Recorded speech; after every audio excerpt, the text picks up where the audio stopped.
Bismillahirrahmanirrahim. Exercise 1.1, question number 8.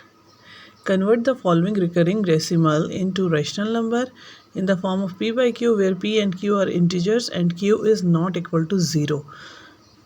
Okay, p by q की form में लिखना है कि q जो है वो कभी भी ज़ीरो नहीं आना चाहिए। अगर 1 ज़ीरो हो जाता है डिनोमिनेटर में तो वह इन्फिनिटी बन जाता है। सो लेट आप सबसे पहले कर लें 0.5 के ऊपर बार लगी हुई है, इसका मतलब है 5 नंबर रिपीटेड हो रहा है unlimited time. So x is equal to 0.555 approximation में ये जाएगा, क्योंकि आपको नहीं पता ये 5 कितने हैं। तो इसके ऊपर जो 5 के ऊपर जो बार लगी हुई नज़र आ रही है, ये इसकी रिपीटेशन, नंबर की रिपीटेशन को जाहिर करती है।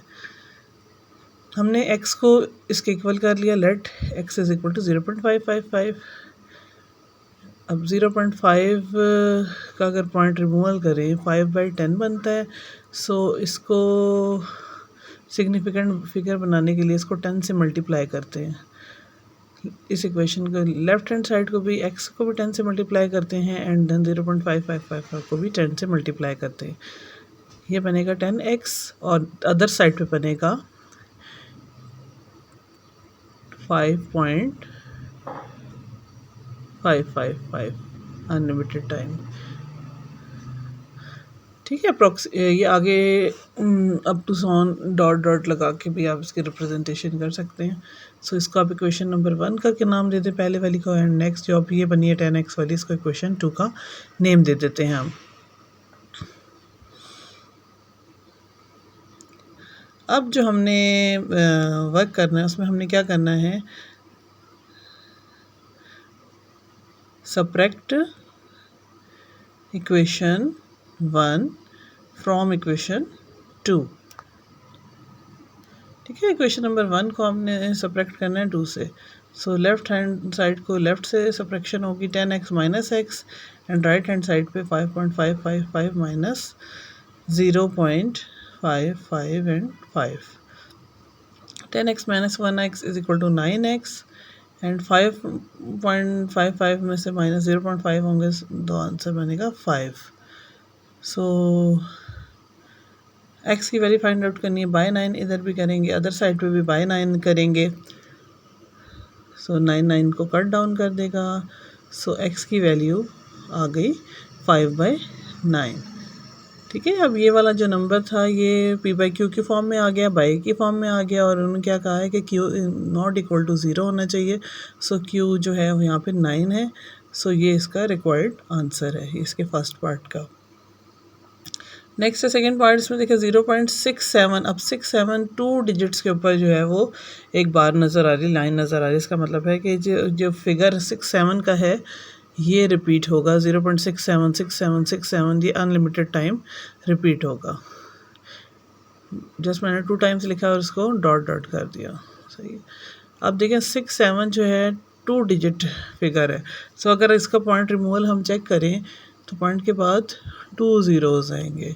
सो ये आपको बता देगा कि अब हमने इस नंबर के साथ, जब प्रीवियस क्वेश्चन में 10 के साथ आपने किया था, इस क्वेश्चन में आपने 100 को यूज़ करना। सबसे पहले let x is equal to 0.6767 and up to sworn.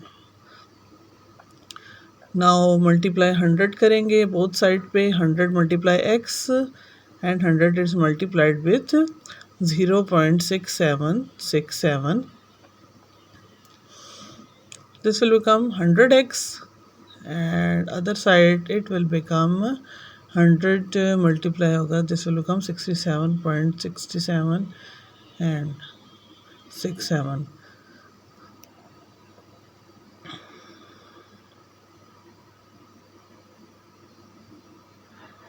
Okay, अब उसी तरह जो हमने इक्वेशंस को नेम दिया था, फर्स्ट वाली को इक्वेशन 1 कह दें, इसको इक्वेशन नंबर 2 कह दें। Equation number 1 and equation number 2। So now subtract equation 1 from equation 2। Equation 1 को आपने इक्वेशन 2 के साथ सब्ट्रैक्ट करना है।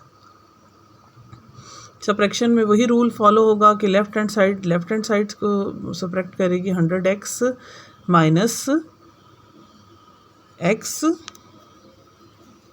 And 67.67 67 minus 0.67 and 67. So this will become 67 and 100 minus 1 is equal to become 99x. So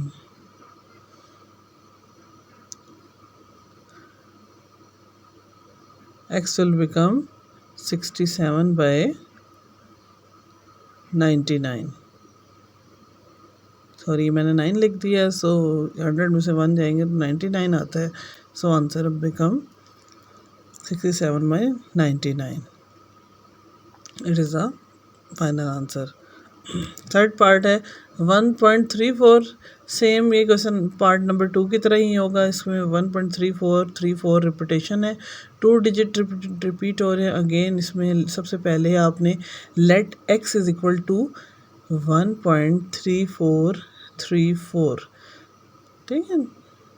name दें इस इक्वेशन को equation 1 का, एंड देन आपको पता है डिजिट के बाद 2 डिजिट रिपीटेशन हो रहे हैं. सो 100 को मल्टीप्लाई करेंगे ईच साइड पे. 100 multiply with x and 100 is multiplied with 1.3434. This will become 100x and on other side it will become 134.3434. ये रिपीटेशन में जाएगा. सो इस इक्वेशन को आपने नेम दे देना है इक्वेशन नंबर 2 का. अगेन वही करेंगे सब्ट्रैक्ट इक्वेशन 1, ठीक है. इक्वेशन 1 को आपने सब्ट्रैक्ट या माइनस करना है फ्रॉम इक्वेशन 2 के साथ. सो 100x minus x is equal to 134.34 subtracted by 1.3434. Now 100 minus x will become 99x, and 134. This will become 133. Now x की वैल्यू फाइंड आउट करनी है. सो 99x 99 बाय 99 करेंगे, एंड अदर साइड पे भी 113 बाय 99. सो x की value यहाँ पे क्या आई है, फाइनल वैल्यू आई है 133.99.